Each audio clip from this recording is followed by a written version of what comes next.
अयास विराट जी के साथ खुशी से झूमते हुए गाने लगा। उसकी खुशी उसके चेहरे से साफ जाहिर हो रही थी। इतने दिनों बाद उसको इतना खुश देखकर विराट जी का रोम रोम खिल उठा और उन्होंने अयांश के साथ झूमते हुए पूछा, बेटा, इस खुशी की वजह तो बताओ। ओ डैड, आपसे क्या कहूँ, आरजू के पापा ने इस रिश्ते के लिए हाँ कर दी है। अयांश ने विराट जी के गाल पर किस करते हुए कहा। उसकी बात सुनकर विराट जी ने बेयकीनी से कहा, तू सच कह रहा है अयांश? अयांश ऊंची आवाज में चिल्लाते हुए, हाँ डैड, मैं सच बोल रहा हूँ। यह सुनकर विराट जी की आंखें खुशी से भर आईं और उन्होंने भी उसके गाल पकड़ते हुए किस करके उसे कसकर गले लगा लिया और बोले, कब तक खुशियाँ मेरे बेटे से रूठी रहती? आखिरकार तो उन्हें मेरे बेटे के पास आना ही था। I am very happy for you my son. Ayansh को इतना खुश देखकर विराट जी ने मन ही मन रब को शुक्रिया अदा किया और उसके साथ उसकी खुशियों में शामिल हो गए। आरजू से खुशी संभाले नहीं संभल रही थी। राधा जी उसके सामने आई तो आरजू खुशी से उनके गले लग गई और बोली, माँ, पापा मान गए? राधा जी उसके माथे पर किस करते हुए, हाँ, तुम्हारे पापा मान गए। उन्होंने खुशी खुशी इस रिश्ते को स्वीकार किया है। अब तो खुश हो ना मेरी बच्ची? आरजू, मैं बहुत खुश हूँ माँ, और मैं इनसे भी बहुत ज्यादा खुश हूँ, साहिल ने पीछे से आते हुए कहा और फिर आरजू के सामने खड़े होते हुए बोला, वजह नहीं पूछेंगी आप? आरजू, क्या? साहिल मुस्कुराते हुए, वो क्या है ना, अगर आपकी शादी इंडिया में होती तो हर हफ्ते 2 हफ्ते बाद आप यहाँ आने की तैयारी कर लेती और मम्मी पापा ने मुझे आपका परमानेंट ड्राइवर बना देना था। पर अब आप जाओगी कनाडा, ज्यादा नहीं तो कम से कम 1-2 साल बाद आओगी और मैं यहाँ सुकून से रहूंगा। साहिल ने अपनी दोनों बाहें फैलाते हुए स्टाइल से कहा। साहिल के बच्चे, आज तुझे मुझसे कोई नहीं बचा सकता। ये कहते हुए आरजू गुस्से से उसे मारने के लिए उसके पीछे दौड़ी। कुछ देर उलझने के बाद दोनों थक कर बैठ गए और अपनी हरकतों पर मुस्कुरा दिए। माँ, पापा कहाँ हैं? आरजू ने किचन में काम कर रही राधा जी से आकर पूछा। राधा जी स्टोर रूम में कोई जरूरी फाइल ढूंढ रहे हैं। तू क्यों पूछ रही है? आरजू, वो मुझे उनसे थैंक यू बोलना था। राधा जी मुस्कुराते हुए, जा बोल दे, अच्छा लगेगा उन्हें। आरजू जाने लगी तो राधा जी ने कहा, सुन, उनके लिए चाय भी लेती जा। आरजू, जी माँ। आरजू स्टोर रूम पहुंचती है और अंदर पहुंचकर बोली, पापा, आपकी चाय। अविनाश जी फाइल न मिलने की वजह से परेशान थे। उन्होंने आरजू से कहा, टेबल पर रख दो। आरजू हिचकिचाते हुए, पापा, मैं आपकी मदद कर दूं फाइल ढूंढने में? तब तक आप चाय पी लीजिए, ठंडी हो जाएगी। उसकी बात सुनकर अविनाश जी, ठीक है, तुम कोशिश करके देख लो, शायद तुम्हें मिल जाए। नीले रंग की फाइल है जिसके ऊपर सफेद अक्षरों से लिखा हुआ है। ये कहते हुए वो चाय का प्याला पकड़कर वहीं बैठकर पीने लगे। कुछ देर की कोशिशों के बाद आरजू को फाइल मिल ही गई, जिसे अविनाश जी को दिखाते हुए आरजू ने कहा, पापा, यही फाइल है ना? अविनाश जी चेहरे पर मुस्कान लाते हुए, कब से ढूंढ रहा था इसे, नजर में ही नहीं आई। अविनाश जी जल्दी से उस फाइल को देखने लगे। उन्हें लगा कि आरजू वहां से चली गई होगी, पर आरजू पापा को थैंक यू बोलना चाहती थी, इसलिए वो वहीं खड़ी सोच रही थी कि कैसे कहें। अविनाश जी ने जब आरजू को वहीं खड़े पाया तो सवालिया निगाहों से उसे देखने लगे। तो आरजू ने झिझकते हुए कहा, वो मुझे आपसे कहना था। अविनाश जी फाइल साइड में रखते हुए, क्या कहना था? आरजू चंद लम्हों की खामोशी के बाद, थैंक यू पापा, और फिर अपनी नजर झुकाते हुए, सॉरी पापा, मैंने आपको बहुत तकलीफ पहुंचाई। आप नाराज हो मुझसे पापा? आरजू ने धीमी आवाज में बोला। उसकी बात सुनकर अविनाश जी उसके पास आ गए और उसके गाल पर प्यार से हाथ रखते हुए, तुम्हें किसने कहा कि मैं अपनी बेटी से नाराज हूँ? मैं तो बहुत खुश हूँ क्योंकि मेरी बेटी खुश है। उनके मुंह से ये लफ्ज सुनकर आरजू खुशी से खिल उठी और साथ साथ उसकी आंखें भी नम हो गईं। अविनाश जी ने उसकी भरी हुई आंखें देखकर उसे प्यार से सीने से लगा लिया। ये सब तो आरजू के लिए खूबसूरत सपने जैसा था। उसकी खुशी उसके शरीर की कंपन से साफ महसूस हो रही थी। कुछ पलों बाद खुद पर कंट्रोल करते हुए आरजू ने बड़े प्यार से कहा, आप बहुत अच्छे हो पापा, जिससे अविनाश जी भी इमोशनल हुए बिना नहीं रह सके। शाम ढलने के बाद अयांश एक बार फिर से आरजू के घर आ पहुंचा और आते ही उसका सामना सबसे पहले अविनाश जी से ही हुआ। उन्हें सामने देखकर अयास ने उनके पांव छूते हुए पूछा, कैसे हैं आप अंकल? अविनाश जी सीरियस अंदाज में, जैसा सुबह था वैसा ही हूँ। अब तक राधा जी भी वहां पहुंच चुकी थी। अयास ने आगे बढ़कर उनके पैर छुए तो उन्होंने प्यार से कहा, हमेशा खुश रहो। अयास अविनाश जी के सामने आकर कहने लगा, वो अंकल, मैंने आपको और फेस के बारे में बताया था ना, और आपने कहा था कि आप जरूर आओगे। आप आओगे ना अंकल? अविनाश जी जरूर आएंगे। कब है inauguration? Ayaz, thank you uncle, कल है इनॉग्रेशन। सारी तैयारियां हो चुकी हैं, बस कल मैं डैड को ये सरप्राइज दूंगा, वो बहुत खुश हो जाएंगे। अयास की खुशी उसके चेहरे पर साफ झलक रही थी। राधा जी मुस्कुराते हुए, खुश तो होंगे ही, उनके बेटे ने इतना अच्छा काम जो किया है। अयास, आप सब टाइम से पहुंच जाइएगा। आप सब आएंगे ना? अविनाश जी, तुम फिक्र मत करो, हम पहुंच जाएंगे। अयास, आप सब आएंगे ना? अयास ने सब शब्द पर जोर डालते हुए एक बार फिर से कहा। उसकी बात को समझते हुए अविनाश जी ने उसके कंधे पर हाथ रखकर कहा, बरखुरदार, आरजू भी पहुंच जाएगी। उनकी बात सुनकर अयास मुस्कुरा उठा और जल्दी से अविनाश जी के गाल पर किस करते हुए उनके गले लग गया और खुशी से बोला, thank you so much uncle. Radha ji को तो समझ ही नहीं आया उसकी हरकत पर कैसे रिएक्ट करे। वही राधा जी अपने मुंह पर हाथ रखकर हंसने लगी। और इन सबसे बेपरवाह हमारे अयास ये एक्शन करने के बाद आराम से घर को चल दिए, क्योंकि उसके लिए तो ये आम बात थी। राधा जी को हंसता देखकर अविनाश जी ने सिर झटकते हुए कहा, अजीब अतरंगी दामाद चुन लिया हमने। और अपनी हंसी को छुपाते हुए जल्दी से अपने रूम की तरफ बढ़ गए। दीदू, अब तो हर रोज हमारे घर में चमत्कार होने लगे हैं, साहिल ने जल्दी से आरजू के पास आते हुए कहा। आरजू, ऐसे क्यों बोल रहा है तू? साहिल, कल पापा आपकी लव मैरिज के लिए राजी हो गए, और आज? और क्या हुआ आज? आरजू ने एक्साइटमेंट से साहिल के पास आते हुए पूछा। साहिल, आज तो वो हुआ जो किसी ने सपने में भी नहीं सोचा होगा। आरजू, लेकिन क्या बताएगा अभी?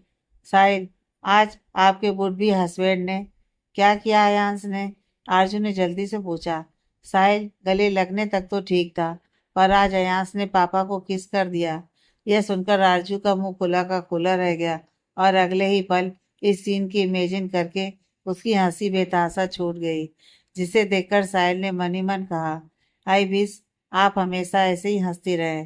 डैड डैड, जल्दी उठो यार, कितना सोएंगे? अयांश ने सोए हुए विराज जी को जगाते हुए कहा। विराज जी एकदम से उठकर बोले, क्या हुआ? तूफान आ गया? अयांश, क्या डैड, आप भी सुबह सुबह, एक तो इतना लेट उठते हो, ऊपर से उठते ही ऐसी बातें करते हो। विराज जी, बेटा जी, उठाने का भी कोई तरीका होता है, एकदम से यूं चिल्लाते हुए उठाएगा तो बंदा डर ही जाएगा। अयांश, डैड, ये बातें हम बाद में करेंगे, फिलहाल ये रहा आपका सूट, जल्दी से रेडी हो जाइए। विराज जी हैरानी से, ओए, तू शादी कर रहा है? अयांश, अब ये किसने कहा है? विराज जी, क्या पता, कल तू भागता हुआ आकर ये कह रहा था कि लड़की वालों ने रिश्ते के लिए हाँ कर दी, और आज क्या पता आकर कह दे, चलो डैड, आज मेरी शादी है। अयांश, ऐसा कुछ नहीं होने वाला डैड, वो एक्चुअली मैंने आपके लिए एक सरप्राइज प्लान किया है। विराज जी अयांश को नजदीक खींचते हुए उसका माथा चेक करने लगे, तो अयांश ने कहा, क्या कर रहे हो डैड? विराज जी, चेक कर रहा हूँ, किस रिश्ते की मंजूरी की खुशी से तेरे दिमाग को बुखार तो नहीं चढ़ गया।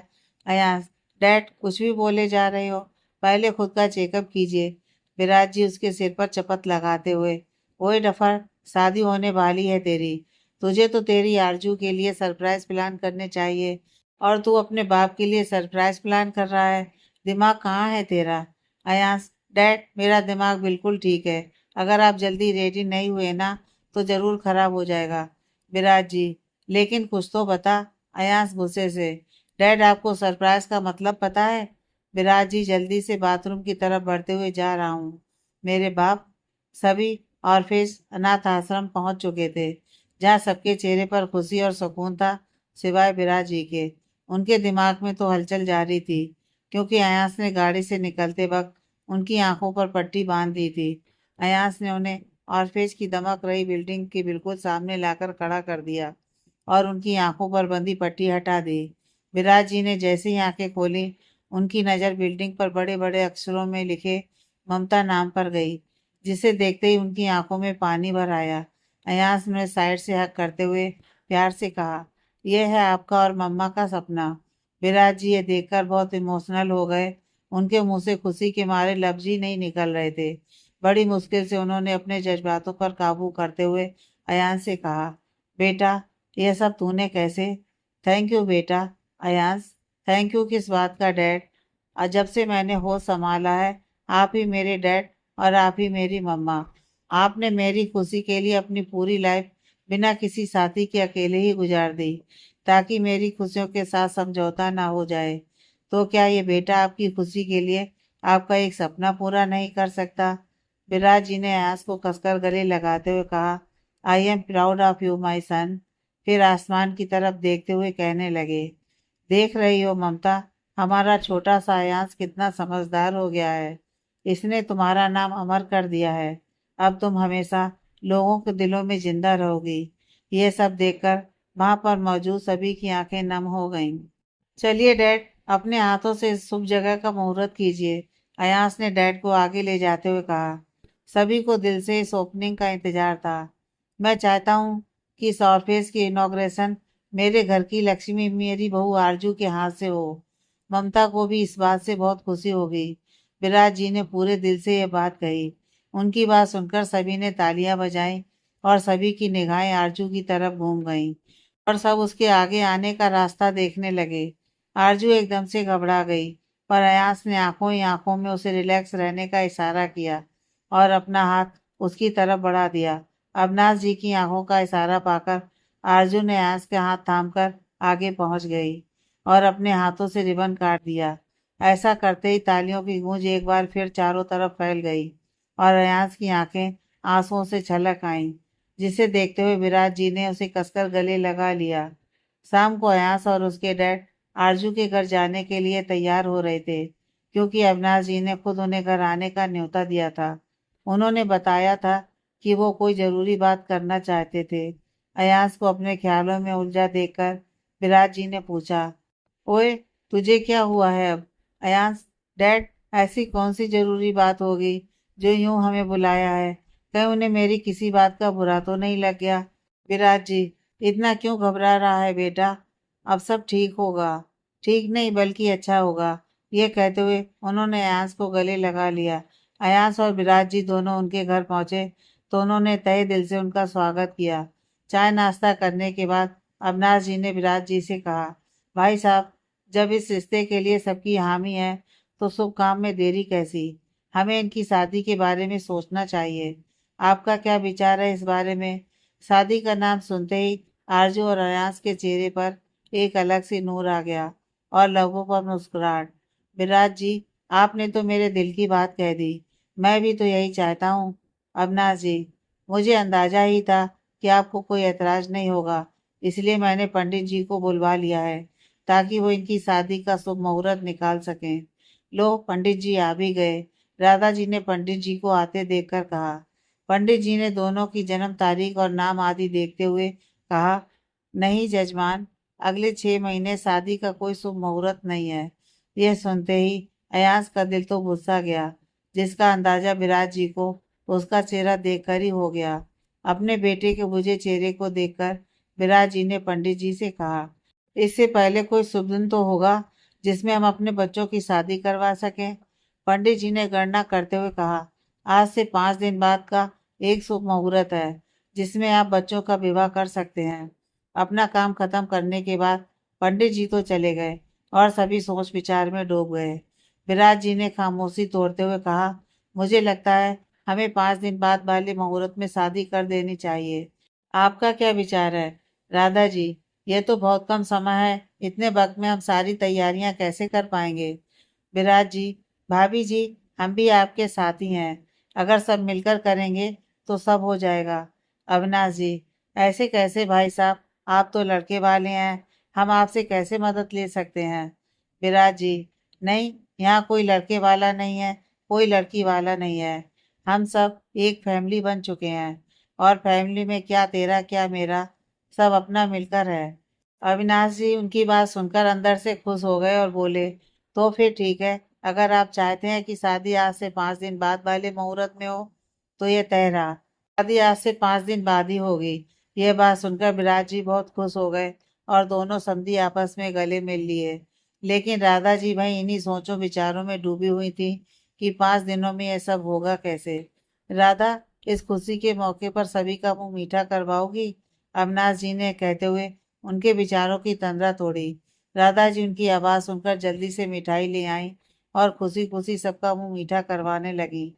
लेकिन एक बात आपको मेरी जरूर माननी पड़ेगी, विराट जी ने अचानक से कहा। तो सब अचानक से सीरियस हो गए और सभी का रुख विराट जी की तरफ हो गया। अयास मन में, ओए डैड, कोई पंगा ना कर दियो यार। सबकी नजर खुद पर टिकी देखकर विराट जी बोले, आप सभी ऐसे क्यों देख रहे हो भाई? मैं तो बस इतना कहना चाह रहा था कि आज बहुत खुशी का दिन है। सुबह से सब अच्छा ही होता जा रहा है, तो इस खुशी के मौके पर आज रात का डिनर आपका हमारे घर पर होगा। राधा जी, लेकिन भाई साहब, आप इतनी तकलीफ क्यों करेंगे? हम कैसे सब आपके यहाँ खाने पर आ सकते हैं? विराट जी, भाभी जी, आप फिर से उन्हीं बातों में उलझ रही हैं। आज रात का डिनर हमारे यहाँ होगा। That's full and final. ठीक है भाई साहब, जैसी आपकी मर्जी, हम पहुंच जाएंगे। अविनाश जी ने मुस्कुराते हुए कहा। विराट जी, ठीक है, तो फिर हमें इजाजत दीजिए, रात को मिलते हैं। यह कहकर अयांश और विराट जी उन सबसे विदा लेते हुए घर की तरफ बढ़ गए। अविनाश जी और उनकी फैमिली के स्वागत में अयांश और उसके डैड ने भी कोई कसर नहीं छोड़ी थी। सभी खुश दिली से एक दूसरे से मिले। यह आपके लिए हम सबकी तरफ से कुछ तोहफे हैं, बहुत जल्दीबाजी में खरीदे हैं। पता नहीं आपको अच्छे लगेंगे या नहीं। राधा जी ने वो तोहफे अयांश और उसके डैड की तरफ बढ़ाते हुए कहा। अयांश, यह गिफ्ट नहीं, आपका प्यार है। और प्यार तो अच्छा बुरा नहीं होता, वो तो अनमोल होता है। अयांश की बात सुनकर राधा जी ने मुस्कुराते हुए उसे आशीर्वाद दिया। थोड़ी देर की बातचीत के बाद विराट जी ने कहा, हमारी बातों के लिए तो पूरी रात बाकी है, फिलहाल पहले डिनर कर लेते हैं। विराट जी खाना लगाने के लिए अयांश के साथ किचन की तरफ जाने लगे तो आरजू ने कहा, डैड, आप बैठिए, मैं सर्व करती हूँ।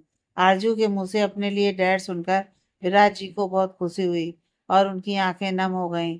अगले ही पल खुद को संभालते हुए वो खुशी से बोले, अपनी बेटी का कहा भला मैं कैसे टाल सकता हूँ? जैसी तुम्हारी मर्जी। आरजू किचन में गई तो अयांश उसके पीछे पीछे हो लिया। इस बात से अनजान, जैसे ही आरजू पलटी तो अयांश से जा टकराई और तुरंत बोल उठी, तुम? अयांश, जहाँ आरजू वहीं उसका अयांश। बंदा आपकी मदद के लिए हाजिर है। अयांश ने हाथ घुमाकर सिर को थोड़ा झुकाते हुए कहा तो आरजू उसकी हरकत पर मुस्कुरा दी। दोनों ने मिलकर खाना सर्व किया। पूरे घर में खाने की महक फैल गई। इतना सब कुछ देखकर राधा जी बोल उठी, इतना खाना मंगवाने की क्या जरूरत थी? उनकी बात सुनकर विराट जी का तो चेहरा ही उतर गया। अयांश ने जल्दी से राधा जी से कहा, ऐसा मत बोलिए, ये सारा खाना डैड ने अपने हाथों से बड़े प्यार से बनाया है। My dad is master chef. ये बात सुनकर राधा जी और अविनाश जी के साथ साहिल की आंखें भी हैरानी से बड़ी हो गईं और उसने कहा, अंकल, आप तो ग्रेट हो। विराट जी, सिर्फ देखकर नहीं, अगर खाकर मेरी तारीफ करोगे तो मुझे ज़्यादा अच्छा लगेगा। सभी ने खाना मिलकर खाया और विराट जी ने खूब तारीफ बटोरी। खाना खाने के बाद अविनाश जी ने विराट जी से कहा, भाई साहब, क्योंकि शादी 5 दिन बाद है तो हमें कल से ही शादी की रस्में शुरू कर लेनी चाहिए। विराट जी, जी बिल्कुल, नेक काम में देरी नहीं करनी चाहिए। राधा जी, भाई साहब, कल रस्मों की शुरुआत गणेश पूजा से शुरू करते हैं और फिर कल ही तिलक की रस्म कर लेते हैं। और अगर आपको ऐतराज ना हो तो ये रस्में हमारे यहाँ कर लेते हैं। विराट जी, इसमें ऐतराज की क्या बात है? मतलब तो रस्मों से है, चाहे यहाँ हो या वहाँ, क्या फर्क पड़ जाएगा? अगले दिन अविनाश जी के घर में काफी हलचल मची हुई थी। विराट जी और अयान सुबह सुबह ही पहुंच गए थे और सभी एक फैमिली की तरह ही सब तैयारियां निपटा रहे थे। राधा जी पूजा का सामान चेक करने लगी तो उसमें कुछ चीजें मिस होने के कारण राधा जी बेचैनी से साहिल को आवाज लगाने लगी, क्योंकि पूजा में कुछ ही समय बचा था। उन्हें पैनिक होता देखकर अयास ने उनके पास आकर कहा, दिखाइए क्या लाना है, मैं ले आता हूँ। राधा जी, लेकिन बेटा तुम? उनके कहने से पहले अयास बोल उठा, साहिल ला सकता है, मैं नहीं ला सकता। माँ। राधा जी। क्या कहा तुमने माँ? अयास। अगर आपको नहीं पसंद तो आपको मैं आंटी ही बुला लिया करूँगा। राधा जी प्यार से अयास के गाल पर हाथ रखकर। तुम्हारे मुंह से माँ सुनना बहुत अच्छा लगा। राधा जी इससे पहले इमोशन में बह जाती, उन्होंने बात बदलते हुए कहा, अब जल्दी जाओ और जल्दी जल्दी ये सामान लेकर आओ। पूजा आज ही है, समझे? अयास। जी माँ, मैं यूं गया और यूं आया। पूजा शुरू होने पर अयास पूजा में बैठ गया। उसे इंतजार था आरजू के आने का। वो मन ही मन कह रहा था, कितना इंतजार करवाओगी यार, ये नजरें तुम्हें देखने के लिए तरस रही हैं। इतना भी क्या तैयार हो रही हो? प्लीज कम फास्ट यार। अयास अपनी सोचों से तब बाहर निकला जब आरजू को उसके साथ बिठा दिया गया। अयास उसे देखकर पलके झपकाना ही भूल गया। हल्के फुल्के मेकअप में भी वो कहर ढा रही थी। अयास को इस तरह देखते देखकर आरजू ने नकली खांसते हुए आंखों से इशारे से उसका ध्यान सबकी तरफ किया, तो अयास ने मुस्कुराते हुए अपनी नजरें हटा ली। दोनों ने पूरे मन से पूजा की हर रस्म निभाई। आज उनके रिश्ते को परिवार के साथ साथ भगवान का आशीर्वाद भी मिल चुका था। पूजा के बाद तिलक की रस्में की अदायगी की गई। दोनों को एक साथ बिठा दिया गया। आरजू के सिर पर ससुराल की चुनर उड़ाई गई। फिर उन दोनों का तिलक किया गया। बारी बारी से सबने उनका मुंह मीठा करवाते हुए अपना आशीर्वाद और तोहफे देकर उन पर अपना प्यार जताया और इस रस्म को खुशी खुशी अदा किया गया। शादी की पहली रस्म बिना किसी अड़चन के खुशी खुशी संपन्न हो चुकी थी। इस बात ने हर किसी के दिल को सुकून से भर दिया था। आरजू अकेले में इस खुशी को महसूस कर अकेले ही मुस्कुराई जा रही थी। तभी अयास ने अचानक से उसे कमर से खींचकर अपने करीब कर लिया, तो वो सिहर उठी। अयास की इतनी करीबी से उसकी धड़कनें बेतहाशा बढ़ गईं। अयास, छोड़ो मुझे। आरजू ने खुद को उसकी पकड़ से आजाद करने की कोशिश करते हुए कहा। अयास, तुम्हें छोड़ने के लिए थोड़ी ना पकड़ा है। आरजू। अयास, कोई देख लेगा। अयास, तो देख लेने दो। अब तो हमारे रिश्ते पर ऑब्वियसली मुहर लग गई है। अब किस बात का डर? ये कहते हुए अयास उसके और करीब हुआ, तो अर्जुन ने घबराहट के मारे अपनी आंखें कसकर बंद कर ली। तो अयास को उसकी इस हरकत पर टूटकर प्यार आया और उसने आगे बढ़कर उसके माथे पर किस कर दिया, जिसे महसूस करते ही आरजू के होंठ पर मुस्कान फैल गई और वो उसके सीने से लग गई। अयास ने प्यार से उसे बाहों में भरते हुए कहा, मुबारक हो जान, हमारा रिश्ता एक स्टेप आगे बढ़ गया। आरजू, तुम्हें भी बहुत बहुत मुबारक हो। ये लो मुंह मीठा करो। सबने हमारा मुंह मीठा करवाया, पर हम दोनों ने एक दूसरे का नहीं। अयास ने मिठाई उसके मुंह की तरफ बढ़ाते हुए कहा। आरजू ने वो मिठाई आधी खाकर आधी अयास को वापस अयास को खिलाते हुए कहा, अब सही मायने में रस्में पूरी हुई हैं। अयास आरजू को साइड से हक करते हुए, जान, मैं क्या कह रहा था, इस खुशी के मौके पर एक ऑफिशियली डेट तो बनती है।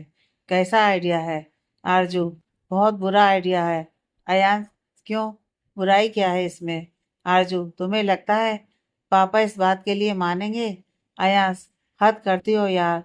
जब वो इतनी बड़ी बात के लिए मान गए तो यह तो एक छोटी सी बात है। वैसे भी मैं उनका होने वाला दामाद हूँ, मुझे मना थोड़ी ना करेंगे। आरजू, अच्छा जी, तो ये बात है। ठीक है, तुम पापा से परमिशन लो, मैं रेडी हूँ तुम्हारे साथ डेट पर जाने के लिए। अयास, चैलेंज कर रही हो मुझे? It's so simple for me. Aarzoo, oh really? Ayaz, या ऑफ कोर्स। आरजू, देखेंगे। अयास, देख लेना।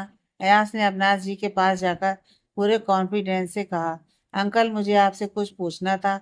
अविनाश जी अपना काम बीच में छोड़कर उसके सामने खड़े होकर कहने लगे, बोलो, क्या कहना चाहते हो? उनको सामने देखकर ही अयास के कॉन्फिडेंस की धज्जियां उड़ गईं और उसने लड़खड़ाते हुए कहा, वो अंकल। अविनाश जी, साफ साफ बोलो, क्या कहना चाह रहे हो? अयास, वो मैं कह रहा था कि मैं आपको पापा बुलाऊं। अयास को कुछ नहीं सूझा तो उसने जल्दी से बोल दिया, जिसे सुनकर पीछे खड़ी अर्जुन ने मुस्कुराते हुए उसे अफसोस भरी नजरों से देखा।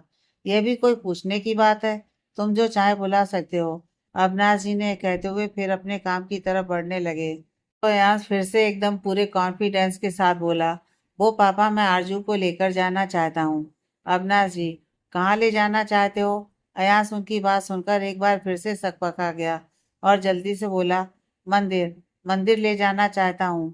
वो मंदिर में मैंने मन्नत मांग रखी है। यह सुनकर पीछे खड़ी आरजू की जोरदार हंसी छूट गई, जिससे कि उसने अपने हाथ से मुंह को दबाकर बड़ी मुश्किल से रोका। अयास उसे तीखी निगाहों से घूरने लगा। अविनाश जी, ठीक है जाओ, पर घर आने में ज्यादा देरी नहीं होनी चाहिए। आरजू रेडी होकर अयास के साथ चल पड़ी। बार बार उसकी हंसी तो रोके नहीं रुक रही थी, जिससे इरिटेट होते हुए अयास ने बीच रास्ते में गाड़ी रोककर नीचे उतरते हुए कहा, कुछ ज्यादा हंसी नहीं आ रही तुम्हें? आरजू भी नीचे उतरते हुए, नहीं बहुत कम आ रही है। बात तो इससे भी ज्यादा फनी है। वह मेरे सामने कैसे कह रहे थे ऑब्वियसली डेट, और पापा के सामने मंदिर। Oh my God. ये कहते हुए आरजू ने फिर से हंसना शुरू कर दिया। अयास उसका हाथ पकड़कर सीरियसली उसकी आंखों में देखा तो आरजू ने कहा, सॉरी सॉरी। अयास उसकी आंखों में देखते हुए, डेट तो आज के आज ही सेलिब्रेट होकर रहेगी। आरजू, मतलब हम मंदिर नहीं जाएंगे? ये तो गलत होगा ना?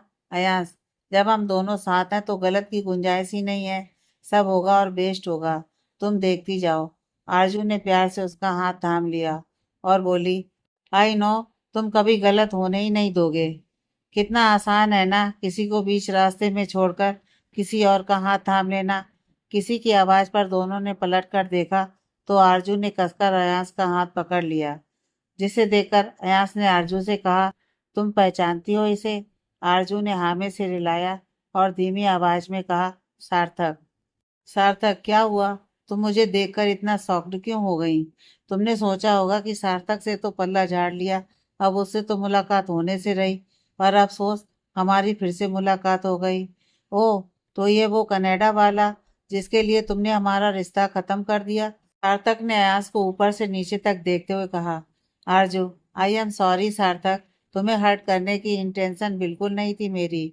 सार्थक, इंटेंशन नहीं थी? फिर भी हर्ट तो तुमने किया ना।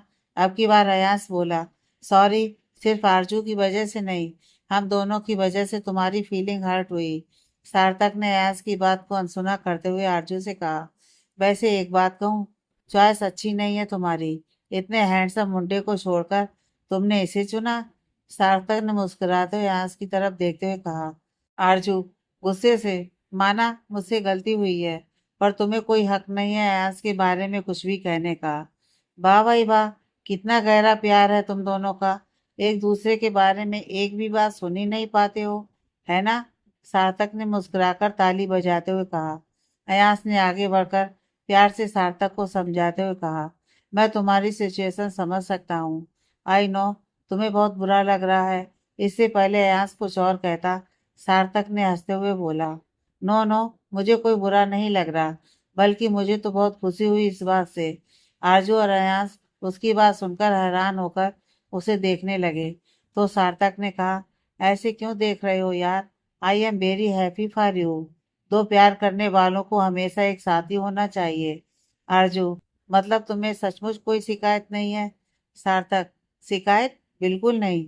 अरे मैं तो थैंकफुल हूँ तुम्हारा। मेरे पापा इमोशनली ब्लैकमेल करके मेरी शादी करवाना चाहते थे, पर मैं अभी शादी के लिए रेडी नहीं था। शादी मेरी मंजिल नहीं है। मैं अपनी लाइफ में कुछ करना चाहता हूँ। इससे पहले कि मैं इस शादी को रोकने के लिए कुछ करता, तुमने तो मेरा रास्ता ही क्लियर कर दिया। फिर आगे बढ़कर अयास की तरफ हाथ बढ़ाते हुए बोला, कांग्रेचुलेसन यार, wish U a very happy married life. Ayaz ने उसका हाथ थामते हुए उसे गले लगा लिया और कहा, थैंक यू यार, you are such a nice person. Sarthak मुस्कुराते हुए, वो तो मैं हूं ही। आरजू उसकी बात सुनकर मुस्कुरा उठी और बोली, अच्छा हुआ आज तुमसे मुलाकात हो गई, तो मन में हमेशा तुम्हारे साथ गलत करने का गिल्ट रह जाता। थैंक यू सार्थक। सार्थक, बस भाई, इतना थैंक यू बोलने की जरूरत नहीं है। तुम ये समझ लो, तुम्हारी किस्मत में शायद मेरे जैसे हैंडसम मुंडे का साथ लिखा ही नहीं था। सार्थक ने स्टाइल से कहा, जिसे देखकर अयास और आरजू खुलकर मुस्कुरा दिए। मैं खुश हूँ कि तुम दोनों साथ हो। हमेशा एक दूसरे के साथ ऐसे ही रहना। ये कहते हुए सार्थक मुस्कुराते हुए वहां से निकल गया। अयास आरजू को उसी मंदिर में ले गया जहाँ उसने आरजू को अपने लिए मांगा था। वहां पहुंचकर दोनों ने मिलकर दर्शन किए और अपने साथ के लिए रब का शुक्रिया अदा किया। दोनों ने एक दूसरे के लिए दुआएं की। मंदिर से वापस लौटते हुए आंस ने कहा, चलो सबसे पहले हम मूवी देखने के लिए जाएंगे। आरजू, बिल्कुल नहीं, शाम हो चुकी है। और याद है ना, पापा ने जल्दी घर आने को कहा था। अयांश, मेरी हर बात का जवाब ना में देने की बजाय कभी तो हाँ में दिया करो, अयांश ने उसे रूठते हुए कहा। तो आरजू ने उसका हाथ पकड़कर प्यार से कहा, नाराज मत हो ना, अगर हम मूवी जाएंगे तो रात को काफी लेट पहुंचेंगे, बस इसलिए ना बोला मैंने। अयांश उसके हाथ पर किस करते हुए, तुमसे नाराज हो पाना मेरे लिए पॉसिबल नहीं है। हाँ, जो पॉसिबल है वो दिखाता हूँ। आरजू, क्या? अयांश, देखती जाओ। अयास उसे एक खूबसूरत जगह पर ले आया, जिसे बहुत सुंदर तरीके से डेकोरेट किया गया था। जगह के बीचों बीच एक टेबल और दो चेयर्स रखी हुई थी। अयास ने आरजू को चेयर पर बिठाते हुए खुद सामने वाली चेयर पर बैठ गया। अयास ने मुंह से सीटी बजाई तो एक आदमी उनके लिए पॉपकॉर्न ले आया। अयास ने आरजू की तरफ बढ़ाते हुए कहा, मूवी का मजा पॉपकॉर्न के बगैर कहाँ आता है? आरजू, लेकिन मूवी यहाँ। Ayaas, just wait and watch. Ayaas ने फिर से सीटी बजाई तो सामने लहरा रहा पर्दा साइड हो गया और वहां एक बड़ी स्क्रीन दिखाई देने लगी, जिसे देखकर आरजू हैरानी के साथ साथ बहुत खुश हो गई। मूवी स्टार्ट करें? अयास ने पूछा तो आरजू ने झट से हाँ में सिर हिला दिया।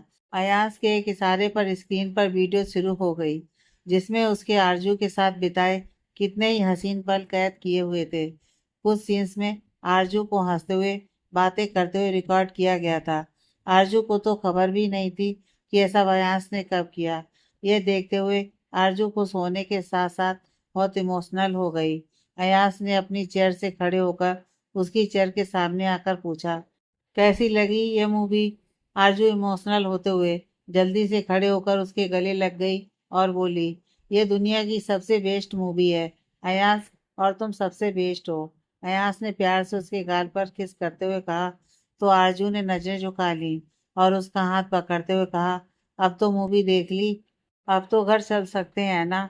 अयास, बिल्कुल नहीं, अब मेरी बुढ़ी वाइफ क्या सोचेगी, डेट पर आए और डिनर ही नहीं करवाया। बैठिए मैडम, डिनर अभी बाकी है, अयास ने उसे फिर से चेयर पर बिठाते हुए कहा। अयास के एक इशारे पर वहां आरजू की पसंद का सारा खाना लगा दिया गया और अयास ने कहा, यह लीजिए आपका फेवरेट वेजिटेरियन फूड। अयास ने उसकी तरफ एक बाइट बढ़ाते हुए कहा। दोनों ने प्यार से एक दूसरे को खाना खिलाया। उसके बाद अयास ने कहा, अब बारी है आपकी फेवरेट आइसक्रीम की। अयास ने उसकी फेवरेट आइसक्रीम मंगवाई और उसे भी अपने हाथों से खिलाते हुए कहा, बताओ जान, कैसी लगी हमारी ऑफिशियली डेट? तुम खुश हो ना? आरजू तो इतनी खुश थी कि वो अपनी खुशी लफ्जों में बयान ही नहीं कर पा रही थी। अयास की इतनी केयर, उसका इतना प्यार उसे अयास का दीवाना बना रहा था। तुमने इस दिन को बहुत खास बना दिया, आरजू ने अयास के गाल पर किस करते हुए कहा तो अयास एक पल के लिए हैरानी हो गया और अगले पल प्यार से उसे भाव में भरते हुए कहा, तुमने मेरी जिंदगी को बहुत खास बना दिया। बस 4 दिन और, फिर तुम्हें खो देने का डर हमेशा के लिए खत्म हो जाएगा। 4 दिन बाद तुम मेरी दुल्हन बनोगी और हमेशा हमेशा के लिए हम एक हो जाएंगे। जब तुम मेरी दुल्हन बनकर मेरी जिंदगी में आओगी, वो पल दुनिया का सबसे हसीन पल होगा और मुझे बेसब्री से इंतजार है उस पल का। अयास की आंखों पर पीछे से किसी ने हाथ रखा तो उसे पहचानते हुए अयास के चेहरे पर स्माइल आ गई और अयास ने उसके हाथ को पकड़ते हुए उसे अपने सामने करके उसे गले से लगा लिया और कहा, थैंक गॉड तुम आ गई, मैं मिस कर रहा था आप सबको। कीर्ति खुशी से, मेरे स्वीट से भाई की शादी है तो मुझे तो आना ही था। कांग्रेचुलेसन भाई, आई एम वेरी हैप्पी, आप शादी कर रहे हो। यह कहते हुए कीर्ति फिर से अयास के गले लग गई। विराज जी, शादी की रौनक तो अब जमेगी, दूल्हे की बहन के बिना सब फीका फीका सा लग रहा था। निशा जी ने भी आगे बढ़कर अयास को आशीर्वाद दिया और विराज जी को बधाइयां दी। हर्ष जी को साथ न देखकर विराज जी ने कहा, हर्ष नहीं आया आपके साथ? निशा जी, अपने दोस्त को तो आप जानते ही हैं, जनाब सीधा शादी में ही पहुंचेंगे। विराज जी, ये नहीं सुधरने वाला। भाभी, अब आप आ गई हैं तो सब कुछ आपको संभालना है। इन रस्मों कस्मों का मुझे समझ नहीं आता, इन्हें आप ही हैंडल कीजिए। निशा जी मुस्कुराते हुए, आप फिक्र मत कीजिए, सब बहुत अच्छे से हो जाएगा। विराज जी, कार्तिक कहाँ है भाभी? निशा जी, वो बस आ ही रहा है, रास्ते में गली के बच्चों के साथ अटक गया है। विराज जी, तब तक चलिए मैं आपको अपने हाथों की गर्मा गर्म चाय पिलाता हूँ। आपकी सारी थकान दूर हो जाएगी। कुछ देर बाद कार्तिक भी वहां पहुंच गया। अपने सामने अयास को देखकर कार्तिक बहुत इमोशनल हो गया और भागते हुए उसके गले लग गया। लेकिन अयास ने उसे खुद से अलग करते हुए पीछे हट गया। अयास का ऐसा रिएक्शन देखकर कार्तिक शॉक्ड ही रह गया और बोला, क्या हो गया यार? अपने दोस्त से नाराज है क्या? अयास, दोस्त? ताली बजानी चाहिए ऐसे दोस्त के लिए। कार्तिक, ये कैसी बातें कर रहा है तू? अयास, शुक्र कर बात कर रहा हूँ, वरना तेरे जैसे से तो बात भी नहीं करनी चाहिए। कार्तिक गुस्से से उसके कंधे को पकड़ते हुए, तू साफ साफ बताएगा कि हुआ क्या है? अयास गुस्से से उसे पीछे धकेलते हुए, इतना सब हो गया और तूने मुझे बताना जरूरी नहीं समझा? तुझे क्या लगा कि तू नहीं बताएगा तो मुझे पता नहीं लगेगा? तुम्हारे अलावा और भी लोग हैं जो मुझे अपना समझते हैं। कार्तिक, ओ, तो तुझे कीर्ति ने मेरे और क्यारा के बारे में जो हुआ वो बता दिया? अयांश, हाँ, क्योंकि वो मुझे भाई कहती नहीं, मानती भी है। कार्तिक उसके नजदीक आकर, अयांश देख यार, एक तू यहाँ अकेला अपनी प्रॉब्लम में उलझा हुआ था, आरजू मान नहीं रही थी, ऊपर से मैं तुम्हें यह सब बताकर और परेशानी में कैसे डाल देता यार। यह बात सुनते ही अयांश ने एक जोरदार तमाचा कार्तिक के मुंह पर दे मारा और गुस्से से बोला, अब हालात ये हो गए हैं कि हम एक दूसरे से अपनी प्रॉब्लम भी शेयर नहीं कर सकते। अच्छा हुआ तूने बता दिया। मैं ही बेवकूफ हूँ जो तुझसे हर छोटी से छोटी बात बांटता आया हूँ। आगे से मैं भी संभल कर तुझसे बातें शेयर करूंगा। ये कहते कहते अयास की आंखें भर आईं। कार्तिक जबरदस्ती उसके गले लगते हुए, नहीं यार, ऐसे मत बोल, माफ कर दे यार, पहली और आखिरी गलती समझकर माफ कर दे यार, आज के बाद ऐसा कभी नहीं होगा यार। अयास उससे छूटते हुए, अब तुझे जो करना है कर, बाढ़ में जा, ये कहते हुए गुस्से में वहां से चला गया और निशा जी और कीर्ति के साथ उनकी बातों में शामिल हो गया। कार्तिक का दिल बैठ सा गया। पहली बार अयास उससे इतना ज्यादा नाराज हो गया था। कार्तिक भी विराज जी से मिलकर सबके साथ कल होने वाली हल्दी और मेहंदी के फंक्शन की डिस्कशन में शामिल हो गया। दूसरी तरफ क्यारा और उर्मी जी भी आरजू के यहाँ पहुंच गए। वे सभी एक ही फ्लाइट से इंडिया पहुंचे थे। इतने सालों बाद अपनी बहन को अपने सामने देखकर राधा जी की आंखों से खुशी के आंसू छलक गए। भाई उर्मी जी भी अपने आंसुओं को रोक नहीं पाई। दोनों एक दूसरे के गले लग गईं। क्यारा ने आरजू को कसकर गले लगाते हुए कहा, बाजी मार ली तुमने तो, ज्यादा जल्दी हो रही थी तुझे दुल्हन बनने की? आरजू मुस्कुराते हुए, तुम तो शादी करने में बहुत वक्त लगा रही थी, तो मैंने सोचा क्यों ना ये नेक काम पहले मैं ही कर लूं। क्यारा, आरजू की बच्ची, जब मैंने पूछा था कि अयास के लिए तुम्हारे दिल में फीलिंग है तो तुमने साफ मना कर दिया और अब मैडम जी शादी के लिए उतावली हो रही हैं। होने वाली दुल्हन को कोई परेशान नहीं करेगा। उर्मी जी ने आरजू की तरफ आते हुए कहा, तो आरजू खुशी से उर्मी जी के साथ लिपट गई। क्यारा राधा जी से मिलने लग गई और ये नज़ारा देखकर साहिल बोल उठा, भाई मैं भी इसी घर का मेंबर हूँ, मुझे भी मिल लो कोई। ये सुनते ही उर्मी जी और क्यारा ने साहिल को गले लगा लिया। थोड़ी देर में अविनाश जी भी घर आ गए। उर्मी जी और क्यारा को देखकर वो बहुत खुश हो गए और बोले, अब लग रहा है कि वाकई इस घर में शादी होने वाली है। देर रात तक आरजू के घर में कल के फंक्शन की तैयारियां चलती रहीं। ऐसा ही माहौल अयाज के घर था। सभी तैयारियों के बाद सभी थककर सोने चले गए। सुबह जल्दी ही अयाज की आंख खुल गई। उसकी लाइफ का इतना इम्पोर्टेंट दिन था, उसकी रातों की नींद वैसे ही उड़ी हुई थी। सुबह जागते ही कार्तिक उसके पास आ गया और बोला, गुस्सा छोड़ देना यार प्लीज। अयाज, तू तो मुझसे बात ही ना कर, मान जाइए ना देवर जी। कार्तिक के कुछ कहने से पहले ही पीछे से आवाज आई। पीछे से क्यारा की आवाज सुनकर अयास ने चौंकते हुए पलट कर देखा। अब तो मैं तुम्हारी भाभी होने के साथ साथ तुम्हारी साली भी हूँ। मेरे लिए सिर्फ इस बार कार्तिक से झगड़ा खत्म कर लो। इतनी खुशी का मौका है और कोई नहीं चाहेगा कि इस खुशी के मौके पर दो दोस्त आपस में रूठे रहें। क्यारा ने अयास की तरफ आते हुए कहा। क्यारा की बात खत्म होते ही कार्तिक भी बोल उठा, सॉरी ना अयास, प्लीज आगे से ऐसा कभी नहीं होगा। यह सुनकर अयास ने उसे कसकर गले लगा लिया। भले ही वो उससे नाराज होने का दावा कर रहा था, पर अंदर ही अंदर वो भी कार्तिक से बात करने के लिए तड़प रहा था। एक दूसरे के गले लगते ही दोनों दोस्त इमोशनल हो गए। अयास ने खुद पर कंट्रोल करते हुए कार्तिक को देखा। ओए, इस बार अपनी भाभी के कहने पर तुझे माफ कर दिया है। आगे से ऐसा कभी भी किया ना तो मैं जिंदगी भर तुझसे बात नहीं करूंगा। कार्तिक, नहीं करूंगा यार, कितनी बार सॉरी बुलवाएगा। Congratulations Ayas, and thank you मेरी बात का मान रखने के लिए। क्यारा ने अयास को साइड से हक करते हुए कहा। Ayaas, you are always welcome. आज शाम को उनके घर मेहंदी का फंक्शन था। मेहंदी की रस्म होने के कारण सभी ने ग्रीन कलर की ड्रेसेस ही पहनी हुई थी। सभी वहां पहुंच चुके थे सिवाय दुल्हन के। कार्तिक जहाँ क्यारा को देख कर ही उस पर फिदा हो गया था, वहीं अयास को अपनी दुल्हन का बेसब्री से इंतजार था। अयास का इंतजार तब खत्म हुआ जब उसे सामने से आती हुई आरजू दिखाई दी।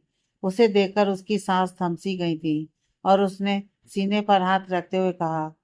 दिल ने कहा, देखे जो जलवे हुस्न यार के, लाया है कौन उन्हें फलक से उतार के। आरजू ने अयास की तरफ देखा। दोनों की नजरें मिली और वो दोनों मुस्कुरा उठे। खुशी उनके चेहरे से साफ जाहिर हो रही थी। आरजू को आते ही लड़कियों ने घेर लिया। उन्होंने आरजू के हाथों में अयास के नाम की मेहंदी लगानी शुरू कर दी। मेहंदी लगवाते हुए क्यारा और आरजू की सहेलियां उसे अयास के नाम से छेड़ रही थी, जिसे सुनकर आरजू कभी मुस्कुरा देती तो कभी नाराज होकर डांट देती। अयास दूर से ही आरजू को निहारता रहा। उसके चेहरे की खुशी देखकर अयास का चेहरा भी दमक रहा था। आरजू के हाथों पर जब अयास का नाम लिखा गया तो उसका मन खुशी से खिल उठा। अयास ने भी मेहंदी से अपने हाथों पर आरजू का नाम लिखा। वाकई उसने आज अपनी किस्मत की लकीरों में आरजू का नाम लिख ही लिया था। इस एहसास ने अयास के रोम रोम को मोहब्बत से भर दिया था। दुल्हन की मेहंदी के बाद सभी लड़कियां बारी बारी से मेहंदी लगाने लगी। आरजू को अंदर किचन की तरफ बढ़ता देखकर अयास भी उसके पीछे हो लिया। किसी चीज के पैर से अटकने के कारण आरजू लड़खड़ाकर गिरने को हुई तो अयास ने जल्दी से आगे बढ़कर उसे अपने बाहों में थाम लिया और सीधा खड़ा करते हुए कहा, संभल कर, अभी चोट लग जाती। वैसे होने वाली दुल्हन किचन में क्या कर रही है? आरजू, कुछ बहुत जरूरी करने आई हूँ। अयास, ऐसा क्या है बहुत जरूरी? आरजू, अभी बताती हूँ। ये कहते हुए फिर से किचन में कुछ ढूंढने लगी। एक बार फिर उसका पैर खुद के लहंगे में उलझने की वजह से वो गिरने को हुई तो अयास ने दोनों कंधों से उसे थामते हुए कहा, क्या कर रही हो यार? एक तो इतना भारी लहंगा पहना हुआ है, ऊपर से इधर उधर डोल रही हो। अगले ही पल अयास ने आरजू को कमर से पकड़कर किचन की स्लैब पर बिठा दिया। उसके अचानक ऐसा करने से आरजू की धड़कनें तेज हो गईं। अब बताओ क्या चाहिए? अयास ने उसके सामने खड़े होते हुए पूछा। वो मुझे अपनी मेहंदी पर नींबू चीनी का घोल लगाना था। आरजू ने अपनी सांसों की रफ्तार को काबू में रखते हुए कहा। अयास, यह भी कोई रस्म है? आरजू मुस्कुराते हुए, अरे नहीं, इसमें मेहंदी का रंग गहरा आता है। तुम्हें पता है कितना गहरा मेहंदी का रंग होता है, उतना ही आपके पति से आपको प्यार होता है। अयास, ये क्या लॉजिक हुआ भाई? अब मैं तुम्हें कितना प्यार करता हूँ यह तुम्हें इस मेहंदी का रंग बताएगा। अयास ने उसके करीब आते हुए कहा। आरजू मुस्कुराते हुए, बिल्कुल, कल पता चल जाएगा कि तुम मुझसे कितना प्यार करते हो। और अगर मेहंदी का रंग गहरा नहीं हुआ तो क्या करोगी तुम? अयास ने बिल्कुल उसके नजदीक आकर उसकी आंखों में देखते हुए कहा। अयास की करीबी ने उसकी धड़कनों को फिर से बढ़ा दिया और वो हड़बड़ाते हुए बोली, तो मैं, अयास, तो मैं तुम्हें छोड़ूंगी नहीं। ये कहते हुए एक झटके से स्लैब से उतरकर वहां से जल्दी से जाने लगी तो अयास ने भी उतनी ही तेजी से उसकी कलाई थामते हुए उसे अपने नजदीक कर लिया और उसके सिर से अपना सिर जोड़ते हुए कहा, मैं भी यही चाहता हूँ कि तुम मुझे कभी ना छोड़ो, अपने साथ बांध कर रख लो, हमेशा हमेशा के लिए। सही से करो ना भाई, एक भी स्टेप आप सही नहीं कर रहे हो। आज शाम को संगीत है, तब तक थोड़ी सी प्रैक्टिस कर लीजिए, वरना लड़की वालों के सामने क्या इंप्रेशन जमेगा हमारा। कीर्ति ने अयास को डांस स्टेप सिखाते हुए कहा। अयास उसके दोनों गाल खींचकर मुस्कुराते हुए कहा, मेरी प्यारी बहना, तुम शायद भूल रही हो कि मैं दूल्हा हूँ। मैं चाहे जैसा भी डांस करूँ, लोगों ने तालियां बजानी ही है। तुम्हें सिखाना है ना तो अपने इस डॉक्टर भाई को सिखाओ। ऐसा ना हो यह स्टेज पर आए और सभी अंडे टमाटर फेंकना शुरू कर दें। कार्तिक, तू रहने दे, खुद को बड़ा हीरो समझता है। अयांश, समझने की क्या बात है, हीरो तो मैं हूं ही। कीर्ति गुस्से से दोनों को घूर कर कहती है, अब आप दोनों अपनी लड़ाई को परे रखकर प्रैक्टिस पर ध्यान देंगे या नहीं? अयांश और कार्तिक दोनों ने हाथ जोड़ते हुए उसके आगे सिर को झुका लिया। अयांश का ध्यान डांस प्रैक्टिस पर कम, विराज जी और निशा जी की बातों पर ज्यादा था। विराज जी निशा जी से कह रहे थे, भाभी दुल्हन का शादी का जोड़ा तो हमारी तरफ से भिजवाया जाएगा, आपने मंगवा लिया ना? निशा जी कुछ बोल पाती, इससे पहले अयांश जल्दी से आते हुए बोल उठा, दुल्हन की शादी की ड्रेस तो दुल्हन की पसंद की ही होनी चाहिए। निशा जी ने उसके कान खींचते हुए कहा, इतनी बुरी चॉइस है मेरी, जो मेरी लाई ड्रेस तुम्हारी दुल्हन ना पहन सके? अयास ने प्यार से अपना कान छुड़वाते हुए, आंटी आप तो बुरा मान रही हैं, मेरे कहने का यह मतलब नहीं है। निशा जी मजाक कर रही हूँ बुद्धू, मैं तुमसे पूछने ही वाली थी कि आरजू की चॉइस कैसी है। शादी का जोड़ा तो दुल्हन की पसंद का ही होना चाहिए। अयान सीरियस होते हुए, डैड आंटी अगर आपको एतराज ना हो तो अपनी दुल्हन के लिए शादी की ड्रेस मैं खुद से सिलेक्ट करना चाहता हूँ। निशा जी मुस्कुराते हुए, हाउ रोमांटिक। उनकी बात सुनकर अयास ने मुस्कुराते हुए नजरें झुका ली। विराज जी मुस्कुराते हुए, हमें क्या ऐतराज होना है, तुम आरजू के लिए जो चुनोगे वो बेस्ट ही होगा।